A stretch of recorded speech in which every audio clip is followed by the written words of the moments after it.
Bismillahirrahmanirrahim. Alhamdulillahi Rabbil Alamin. Wassalatu wassalamu ala asyrafil anbiya'i wal mursalin. Nabiyina Muhammadin wa ala alihi wa sahbihi ajmain. Assalamualaikum warahmatullahi wabarakatuh. So inshallah sirah. Tama ba? Ano ba yan? Thursday. Sirah, inshallah. So ngayong huling natalakay natin, kinausap uli ng Quraysh si Propeta Muhammad sallallahu alaihi wasallam. This time marami na sila. So nung nakaraan, di ba, sining kumausap sa kanya? Anong pangalan?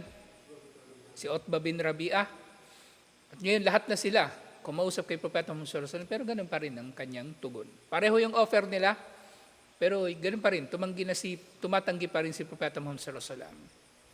At umalis si Propeta Muhammad sallallahu alaihi wasallam na galit at malungkot kasi inaasahan niya na mayroon siyang mabuting matatanggap mula sa Quraysh na kumbaga baka inaasahan niya magmumuslim ang Quraysh, knowing na si Omar ay nagmuslim na rin, si Hamza nagmuslim na rin.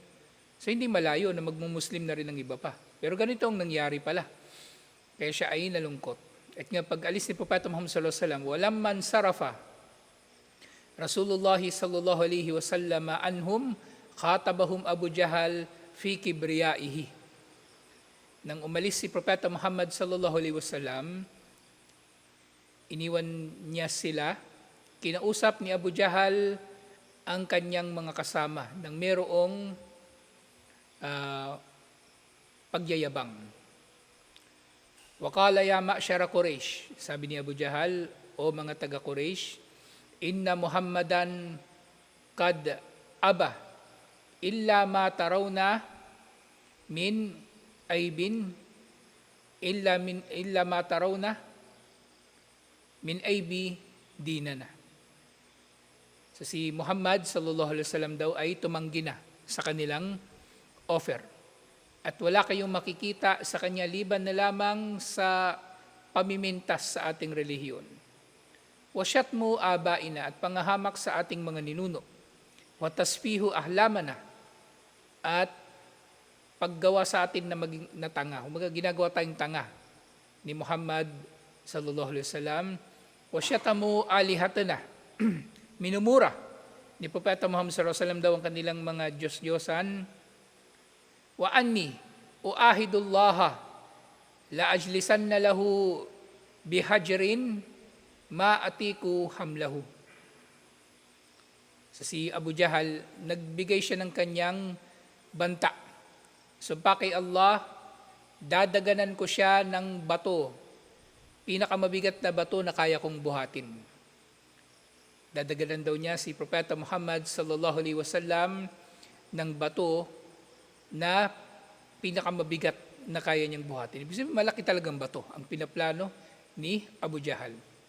Faida sajada fi salatihi fadaktu bihi ra'sahu. Kapag siya ay kumbaga nagsujud sa kanyang sala, ito yung sinasabi ni Abu Jahal, ibabagsak ko sa kanyang ulo ang bato na ito. Yung bato na ito na kumbaga pinaplano ni Abu Jahal na buhatin, yung pinakamabigat na mabubuhat niya.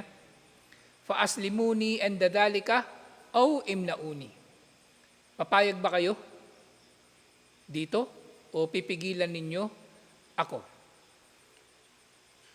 At yan sabi din niya karugtong, falyasna ba'da dalika bani Abd Manaf ma badalahum. Pagkatapos kong gawin yun, bahala na ang Banu Abd Manaf kung anong gusto nilang gawin. Kumbaga kasama na rito yung Banu Hashim at yung iba pa nilang mga kamag-anak. At sumagot ang Quraysh, yung mga kasama niya, maaaring kasama na rin dito si Utbah at yung iba pa, wallahi, la naslimuka li shay'in abada. So, okay. So yung ano pala din, yung sinabi ni faaslimuni and dadalika aw imnauni. Sa maaring mangangahulugan din pala, yung sinabi ni Abu Jahal, faaslimuni, kapag dinaganan daw niya ng bato si Propeta Muhammad sallallahu alaihi wasallam sa ulo, isusuko ba ninyo ako o paprotektahan ninyo ako? Yun yung isang kahulugan din nung faaslimuni o imnauni. Paprotektahan ba ninyo ako o isusuko ninyo ako sa mga kamag-anak ni Propeta Muhammad sallallahu alaihi wasallam. At yun nga naging tugon ng Quraysh, wallahi la nuslimuka li shay'in abada. Sumpa kay Allah, hindi ka namin isusuko para sa kahit anumang bagay o sa kanino man, kahit kailan. Famdi lima turid, ituloy mo ang gusto mong gawin. Sa suportado ng Quraysh ang plano na ito ni Propeta Muhammad, suportado ng Quraysh ang plano na ito ni Abu Jahal laban kay Propeta Muhammad sallallahu alaihi wasallam. At yun nga, lumipas ang gabi. Falamma asbaha Abu Jahal, nang inabutan ng umaga si Abu Jahal, akhada hajaran kama wasafa. Kumuha siya ng bato na katulad ng kanyang inilarawan, bato na pinakamabigat na kaya niyang buhatin. Thumma jalasa li Rasulillahi sallallahu alaihi wasallama yantadhiruhu. At siya inaupo na naghihintay kay Propeta Muhammad sallallahu alaihi wasallam. Wagada Rasulullah sallallahu alaihi wasallama kama kana yagdu. At dumating nga ng maaga si Propeta Muhammad sallallahu alaihi wasallam doon sa Kaaba, katulad ng madalas niyang ginagawa. Faqama yusalli, at tumayo siya upang magsala.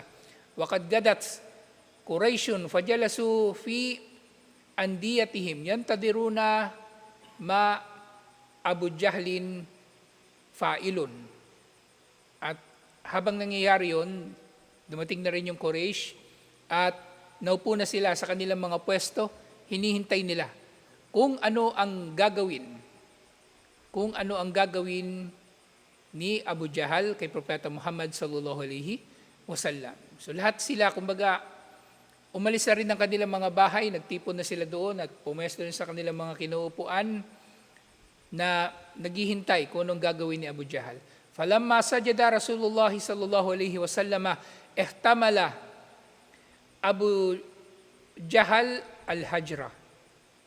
Nang nagsujud na si Propeta Muhammad sallallahu alaihi wasallam, binuhat na ni Abu Jahal yung bato na sinasabi niya na pinakamabigat na bato na kaya niyang buhatin.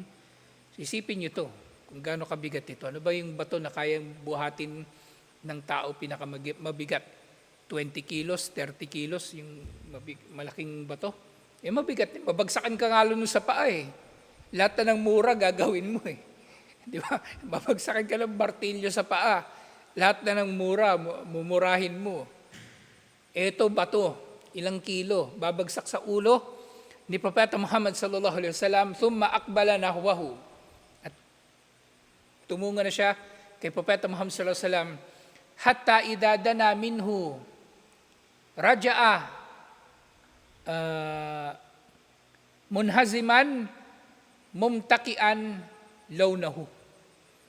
Pero yun nga, nung daladala na ni Abu Jahal yung kanyang di ba, yung bato na mabigat, ibabagsak niya ito kay Propeta Muhammad sallallahu alaihi wasallam, bigla siyang napatras at nag-iba raw ang kulay ng balat o ng kulay, basta yung kulay ng mukha o ng itsura ni Abu Jahal. Merong nagbago.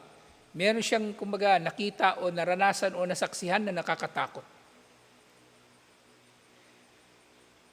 So napatras siya, marbuan, kad yabisat yadahu ala hajrihi. Napatras siya at yung kanyang kamay parang nanigas. Hatta kadafal hajra min yadihi. At itinapon na lang niya yung bato. Hindi na siya dumiretso. So isipin niyo na lang itsura ni Abu Jahal dito. Desidido siyang patayin na si Propeta Muhammad sallallahu alaihi wasallam, pero bigla siyang natigilan, umatras, nagiba yung kanyang kulay, o maaring natulala pa siya, o maaring meron pa siyang facial expression na kakaiba, at itinapon na lang yung bato. Waqamat ilayhi rijalu Quraysh. At ang nakita ng Quraysh yung ganitong kalagayan ni Abu Jahal, siyempre nagtataka sila. Anong nangyari? Kaya tumayo yung mga kalalakihan ng Quraysh at pinuntahan si Abu Jahal sa kanyang kinatatayuan. Faqalu malaka ya Abul Hakam. Anong nangyari sa iyo, Abul Hakam? Di ba ito talaga yung pangalan ni Amr bin Hisham, Abul Hakam. Kumbaga, ama ng katalinuhan. Pero si Propeta Muhammad sallallahu alaihi wasallam, subhanallah, kumbaga, hindi rin nagpatalo sa kanila si Propeta Muhammad sallallahu alaihi wasallam. Kumbaga, kung binubuli nila si Propeta Muhammad sallallahu alaihi wasallam, ito rin, ginantihan ni Propeta Muhammad sallallahu alaihi wasallam si Abul Hakam ng matinding pangalan din. Kabaligtaran, Abu Jahal. So, tawag sa kanya nung mga kasama niya, Abul Hakam, kumbaga ama ng talino. Pero si Propeta Muhammad sallallahu alaihi wasallam tawag sa kanya Abu Jahal, ama ng kamangmangan. Si Propeta Muhammad sallallahu alaihi wasallam, hindi siya nagpapatalo din sa kuffar. At yun, nagsumagot si Abu Jahal, qala qumtu ilayhi li'af'ala bihi ma qultu lakumul bariha. Tumayo ako papunta sa kanya upang gawin na ang sinabi ko sa inyo kagabi. Falamma danawtu minhu aradali dunahu fahlun minal ibil. Pero nung lumalapit na ako sa kanya, biglang lumitaw sa harapan ko ang isang fahal na ibil. Barako, fahal barako na camel. Yung mga camel, sa totoo niyan, yung mga camel, nabanggit na natin ito doon sa mga nakaraan nating pagtalakay. Ang mga camel ang ilan sa pinaka-agresibo na mga hayop. Oo, naalagaan sila ng mga tao. Pero mga camel, agresibo. Nangangagat yun, naninipa. At iba't iba pang pwedeng gawin nila upang mapinsala ang tao. So nakita raw siya ng camel sa harapan niya, humarang sa pagitan niya at ni Propeta Muhammad sallallahu alaihi wasallam. At iba pa ito doon sa isa pang pangyayari, di ba, yung nakakita si Abu Jahal ng hukay na mayroong apoy tapos may mga pakpak. Iba pa ito. Ibang pagkakataon pa ito. So sabi niya, la wallah, ma ra'aytu mithlu hamati. Sabi niya, sumpa kay Allah, hindi ako nakakita ng kahit anong barakong kamelyo na ganito kalaki. Na ganito kalaki. Wala mithlu kasratihi, wala anyabihi lifahlin kat. So wala raw siyang nakita na anumang camel buong buhay niya na ganun, kumbaga ganun kalaki. Tapos wala pa siyang nakita ng ganung klase ng camel na merong ganung mga pangil o ganung itsura. At ang camel na yon na nakita niya nakatayo sa pagitan niya at ni Propeta Muhammad sallallahu alaihi wasallam, fahamma bi an yakulani. Gusto raw siyang kainin ng camel na yon. So hindi lang yung basta-bastang nakatayo doon. Ngayon kung isipin mo yung camel na gano'n, nakakatakot itsura. Tapos merong pangil na camel, hindi ka nalalapit doon, di ba? Paano yun kung haharap pa sa'yo, tapos lalapit sa'yo, gusto kang kagatin? Mas matatakot ka talaga. Baka nga, nakakatakot na kung magwawala yung baka. Nakita kayo ng nagwawala na baka, di ba? Yung ang kambing, pag magwawala yung kambing si Mang Nato nga, nihila nung tupa, di ba? Iba ito. Iba itong camel ito. Ang camel, hindi pa kayo nakita ng camel. Ang camel mas malaki pa sa tao. Yung height ng tao, hanggang balikat lang yun nung camel, mas mataas pa. Mas malaki pa siya sa baka, ang camel. Tapos mahaba yung leeg, mahaba yung paa, malaki yung katawan. Tapos yung niya, yung nakatakot yung yung bibig ng camel kasi kakaiba yung bibig ng camel Yung bibig niya parang parang kamay. Gumagalaw yun, yung mga labi nun, may hati-hati yun Gumagalaw siya parang kamay, humahawak yun sa mga dahon, sa mga sanga, para makain niya yung dahon. Tapos may iwan yung sanga. Kasi yung kinakain niyang mga dahon, galing sa mga, yung matinik na halaman, pero nagagawa ng camel na makain yun. Kasi yung bibig niya, may hati-hati na nakakagat niya. Tingnan niyo yung picture ng tsura ng bibig ng camel. Yung labi niya, may mga hati pa. Hindi siya katulad ng tao na dalawa lang yung hati. Parang yung ibabaw na labi, dalawa. So parang gumaganon yun. Ginigrip niya yung kailangan niyang kainin.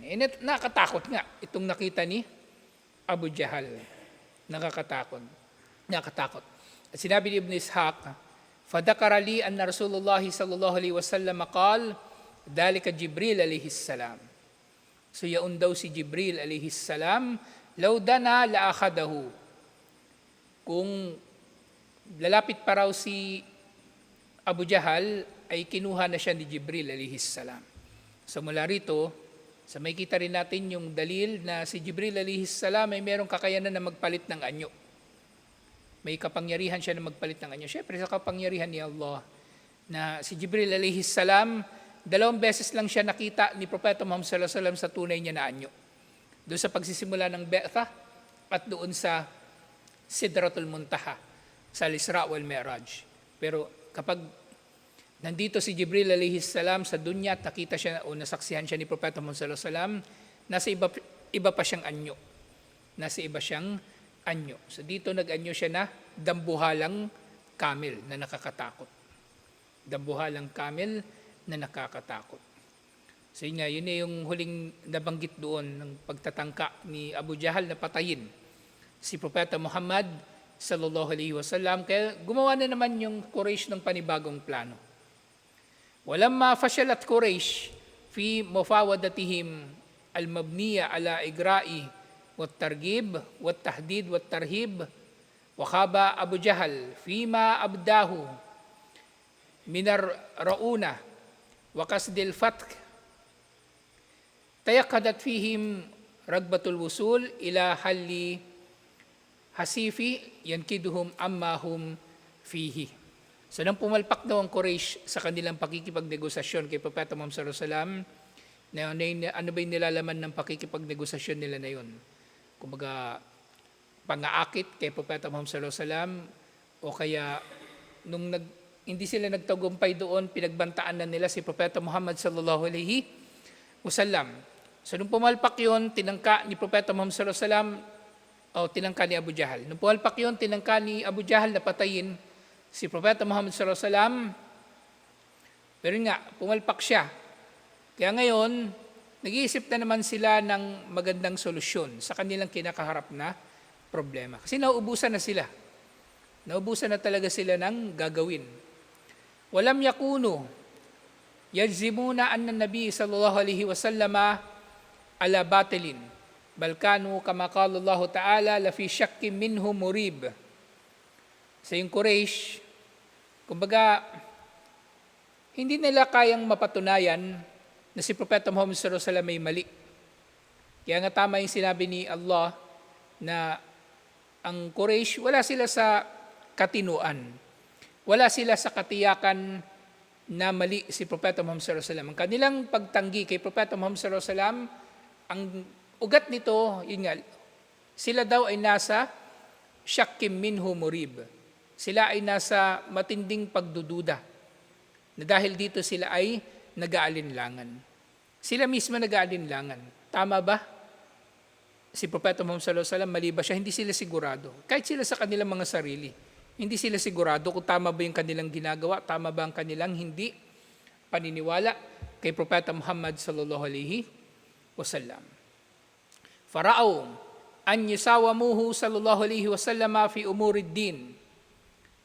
وَتَلْتَقُوا بِهِ فِي مُنْتَسِفِ الطَّرِيقِ فَيَتْرُكُوا بَعْدَ مَا هُمْ عَلَيْهِ وَيُطَالِبُ النَّبِيَّ صلى الله عليه وسلم بِتَرْكِ بَعْدَ مَا هُوَ عَلَيْهِ وَظَنُّوا أَنَّهُمْ بِهَذَا الطَّرِيقِ سَيُصِيبُونَ الْحَقَّ. So ito na naisip na naman nila. So naisip nila, makikipagkompromiso sila kay Propeta Muhammad sallallahu alaihi wasallam.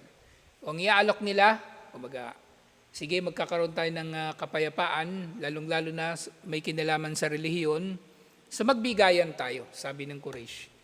Yun yung i-offer nila kay Propeta Muhammad sallallahu alaihi wasallam, magbibigayan sila. Iiwan ng Quraysh yung ilan sa kanilang mga pinaniniwalaan o mga ginagawa. At yan din si Propeta Muhammad sallallahu alaihi wasallam, iiwan niya ang ilan sa kanyang mga ginagawa. At akala ng Quraysh sa pamagitan nito, magtatagpo sila sa gitna. At makakarating sila sa katotohanan. Kung makikipagtawaran sila kay Propeta Muhammad sallallahu alaihi wasallam. Kapag nangyari nga ito na kumbaga makikipagtawaran sila kay Propeta Muhammad sallallahu alaihi wasallam, in kana ma yad'u ilayhi an-nabiy sallallahu alaihi wasallam hakkan. So yun nga, inaakala nila na ang katotohanan ang ipinangaanyaya nila kay Propeta Muhammad sallallahu alaihi wasallam. At inulat nga ito ni Ibn Ishaq. Ngayon sabi niya, tarada Rasulullah sallallahu alaihi wasallam wa huwa yatufu bil Ka'bah.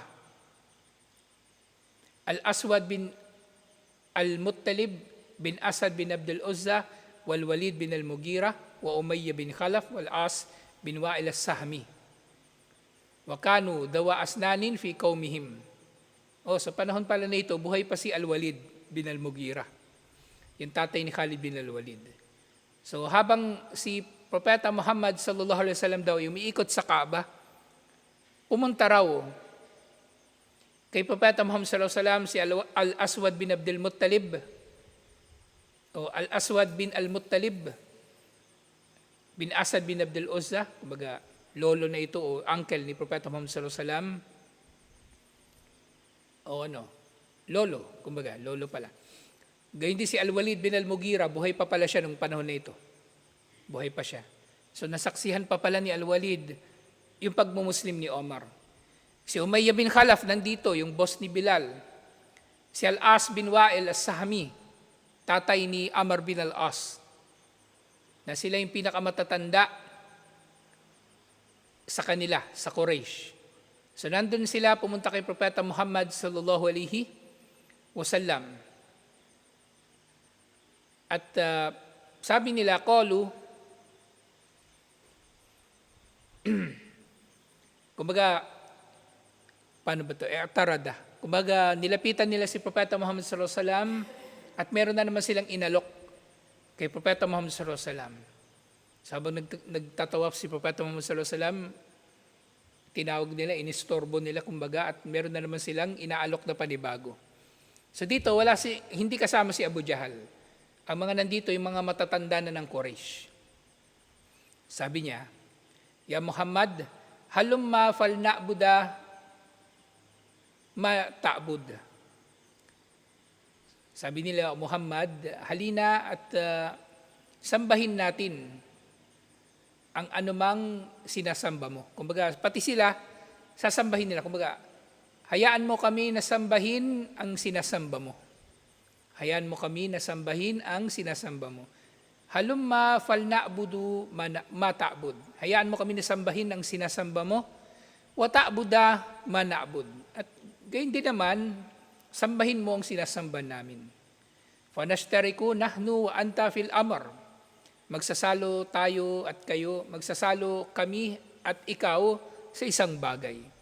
Fa in kana alladhi ta'budu khairan mimma na'bud, kunna qad akhadna bihaddina minhu. Kung ang sinasamba mo ay mas mainam kaysa sa sinasamba namin, edi nagkamit na kami ng kabutihan, ilang kabutihan sa pamagitan ng pagsamba sa sinasamba mo. Ang bobo, di ba? Parang ang bobo. Pero sa ganitong pag-uusap nila ito, bilib na bilib sila sa sarili nila nito. Akala nila, makukumbinsi na nila. Finally, si Propeta Muhammad sallallahu alaihi wasallam, mapapapayag nila. Pero ngayon alam natin, napaka-bobo ng ganitong pangungusap. Pagbigyan mo ko, pagbibigyan kita. Hindi nga ganun kadili yun eh. Tauhid ang pinag-uusapan dito. Hindi naman ito nagtatawaran lang sa presyo eh. Hindi ito nagtatawaran. O, presyo niya 100, presyo mo 50. O sige, 75 na lang, parang nasa gitna. Yun, madali lang yun. Ito iba eh.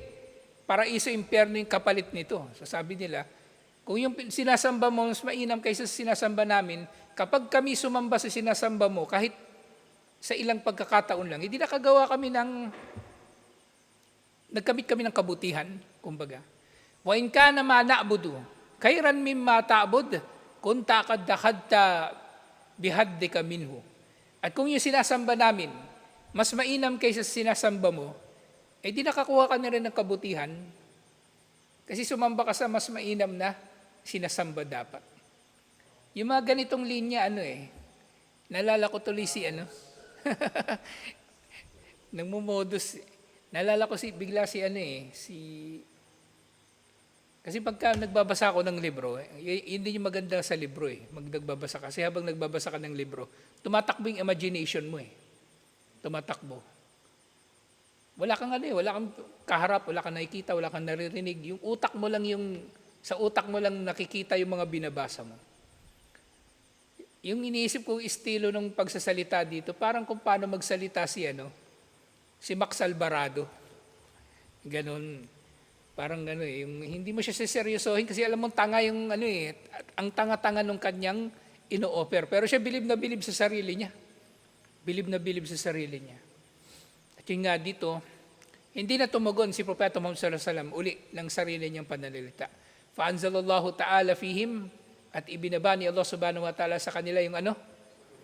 Ito na yun, yung Suratul Kafirun. So ito yung sababun nuzul, alhamdulillah, ng Suratul Kafirun. Ito ang sababun nuzul ng Suratul Kafirun. Mashallah, sabi ni Allah, yung Qul ya ayyuhal kafirun, la a'budu ma ta'budun. At yung kabuuan ng sura. So kabilang yung Suratul Kafirun sa mga sura na ipinahayag ng buo. Kasi di ba yung mga sura hindi naman pinahayag ng buo? Yung Fatiha, pinahayag siya ng buo. Etong Kafirun, ipinahayag din siya ng buo. So kasi yun, lahat yun ay, kumbaga, inutos ni Allah. Sabihin mo, Muhammad sallallahu alaihi wasallam o mga hindi mananampalataya, hindi ko sinasamba ang inyong sinasamba.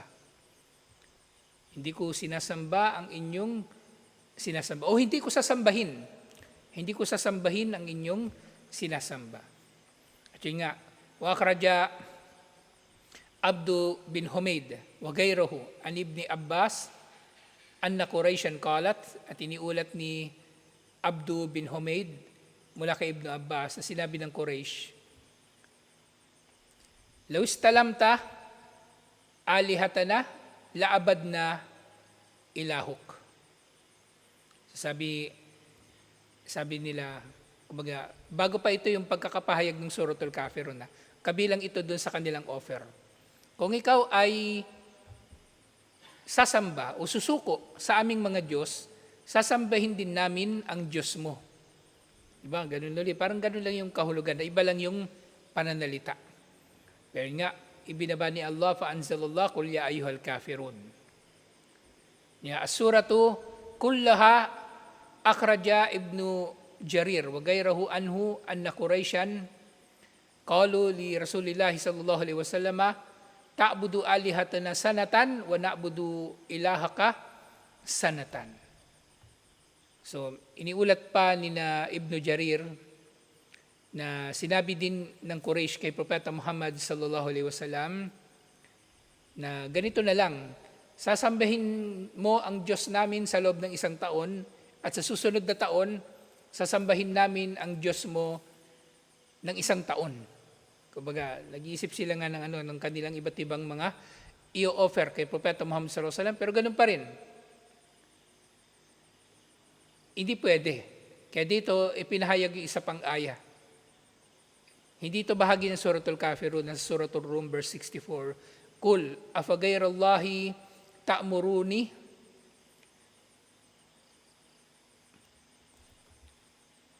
Parang may kulang dito sa aya. Tignan nga natin yung ano. Parang may kulang dito sa kopya ng Ar-Rahiqul Maktum.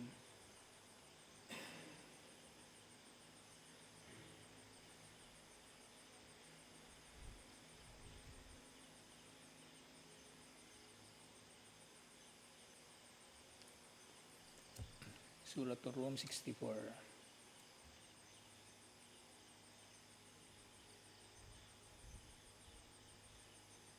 Hindi pala Rum. Zumar pala. Suratul Zumar. Suratul Zumar 64.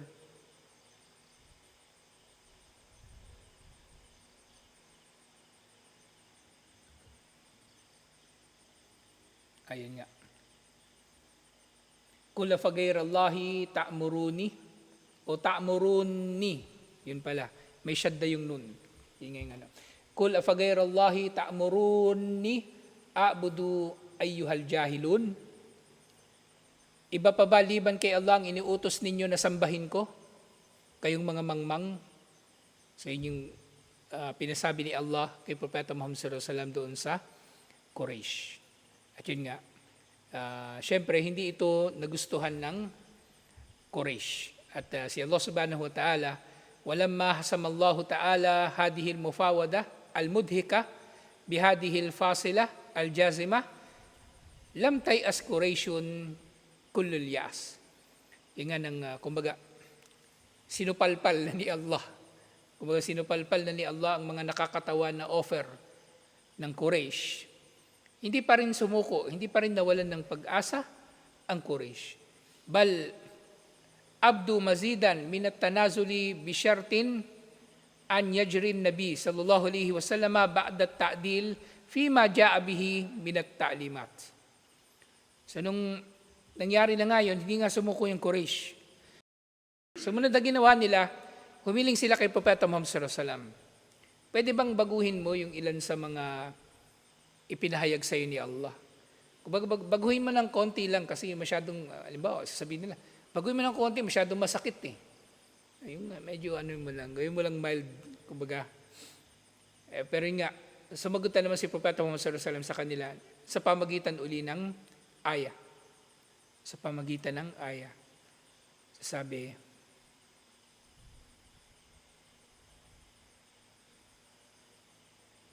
ay hindi pa pala ito, hindi pa ito yung aya. So meron pa silang sinabi, i'ti bi Qur'anin gayri hada o baddil. Pwede bang, kumbaga, pwede mo bang baguhin yung mga pinapahayag mo? Pwede bang magbigay ka ng Quran na liban pa sa Quran na ito, na papalitan mo ito, palitan mo yung Quran na daladala mo ng iba pang Quran na mas maganda. Pero nga, fakata Allahu hadas sabila aidan, at pinutol ni Allah ang daan na ito, pinutol din ni Allah ang daan na ito, binzali ma yaruddu bihin nabi sallallahu alaihi wasallam. Ipinababa ni Allah ang pinapasabi niya kay Propeta Muhammad sallallahu alaihi wasallam bilang tugon. At yung Surah Yunus verse 15, Kul ma yakunu li an ubaddilahu min tilqa'i nafsi. Hindi marapat sa akin na baguhin ito ang Quran sa kagustuhan lamang ng aking sarili. Inittabi'u illa ma yuha ilayya. Ang sinusunod ko lamang ay ang ipinahayag sa akin. Inni akhafu in asaitu rabbi adaba yawmin azim. Tunay na kinatatakutan ko, kung susuwayin ko ang aking Panginoon, kinatatakutan ko ang parusa ng araw na matindi. Yung yawmun azim, di ba? Ito yung araw ng paghuhukom. At alhamdulillah, lahat ng offer ng Quraysh ay sinagot ni Propeta Muhammad sallallahu alaihi wasallam. At marami pang mga pagkakataon na kumbaga hindi tumigil ang Quraysh sa kanilang pag-o-offer ng mga walang kwentang offer kay Propeta Muhammad sallallahu alaihi wasallam, at tutuloy pa natin ito inshallah. Assalamualaikum warahmatullahi wabarakatuh.